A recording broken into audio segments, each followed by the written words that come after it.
मैं doctor Gaurav Goyal, Medanta hospital Gurgaon से। आज हम लाइव है बाईप्लेन न्यूरो डीएसए लैब के अंदर से। डीएसए लैब क्या होती है ये हमने एक दूसरे वीडियो में कवर किया हुआ है, उसको हमारे चैनल पे देखें। बट मैं आज आपसे बात करने जा रहा हूँ जो हम यहाँ मोस्ट कॉमनली ट्रीट करते हैं, एन्यूरिज्म्स के बारे में। तो जब किसी पेशेंट की ब्रेन हेमरेज हो जाता है, वहाँ पे कोई डॉक्टर जांच करके बताता है कि हाँ जी एन्यूरिज्म है, तो मेरे पास फोन आता है, डॉक्टर साहब हम आपके पास लाना चाहते हैं, क्या रास्ते में तो कुछ नहीं हो जाएगा, क्या हम इन्हें शिफ्ट कर सकते हैं? तो इस बात का मैं जवाब देना चाहता हूँ, ये पेशेंट की कंडीशन पे डिपेंड करता है। अगर पेशेंट अपने होशो हवास में है, हाथ पैर हिला रहा है, बात समझ रहा है, तो ऐसे पेशेंट्स को एम्बुलेंस के द्वारा शिफ्ट किया जा सकता है। हाँ, 1% खतरा हमेशा होता है, वो कहीं एडमिट है तब भी खतरा है, घर पे भी खतरा है, यहाँ मेदांता में आ जाएंगे तब भी खतरा है। जब तक कि हम उस एन्यूरिज्म को बंद नहीं कर देते, वो कभी भी दोबारा फट सकता है, वो खतरा रहता है। बट ऐसे पेशेंट्स को हम ट्रांसफर कर सकते हैं। सेकेंड क्वेश्चन जो आता है,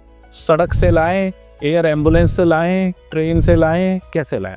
कोई फर्क नहीं पड़ता, जो फास्टेस्ट वे है उससे लेके आइए। अगर आप एयर से ला सकते हैं तो वो बेस्ट है। क्वेश्चन यही होता है दिमाग में, अच्छा वो ऊपर जाएगा प्लेन, प्रेशर तो नहीं पड़ेगा? प्रेशराइज्ड केबिन्स होते हैं आजकल एयरक्राफ्ट में, कोई प्रेशर का फर्क नहीं पड़ता है, हम आराम से पेशेंट्स को शिफ्ट कर सकते हैं। दूसरा आपने ये भी समझना है कि अगर आप, जैसे जब मैं कनाडा में था तो पेशेंट्स को ट्रांसफर करते थे, बहुत बड़ा एरिया है, बहुत सुदूर उधर से, तो हेलीकॉप्टर से आता है। हेलीकॉप्टर तो प्रेशराइज भी नहीं होता, जब आप उसमें ला सकते हैं तो प्लेन में तो ला ही सकते हैं। तो this is one of the safest means to transport, तो वो कर सकते हैं। रोड एम्बुलेंस भी सेफ है, ट्रेन भी सेफ है, तो इसलिए आप इनको प्लेन से भी ला सकते हैं, ट्रेन से भी ला सकते हैं, रोड से भी ला सकते हैं। रास्ते में कोई खराबी ना हो जाए, लंबा रास्ता ना हो जाए, इसके हम बोलते हैं जो फास्टेस्ट वे है उससे लेके आए, ताकि हम इनको फटाफट शिफ्ट कर सके। तो ये जो सारी हमें सावधानियां बरतनी है कि हम अपने पेशेंट को जल्द से जल्द कैसे पहुंचा सके। तीसरा ये होता है कि कब शिफ्ट करें। अभी तो जी इनका ब्लड प्रेशर सेटल नहीं हुआ है, सर में दर्द है, कमजोरी है। अरे कमजोरी तो रहेगी, दिमाग की नस फटी है, ब्लड प्रेशर भी धीरे धीरे ही सेटल होगा। ये गुब्बारे कभी भी दोबारा फट सकते हैं, तो इनका अर्जेंट ट्रीटमेंट होना जरूरी है। तो अगर जो आपके वहाँ के डॉक्टर साहब आपको कहते हैं कि हाँ जी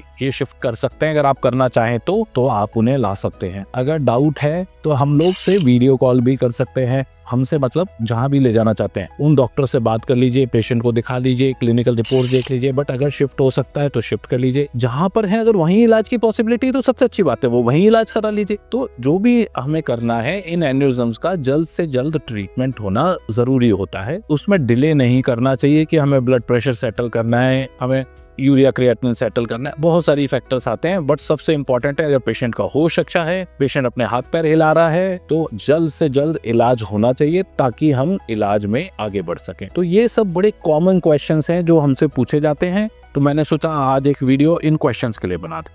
थैंक यू।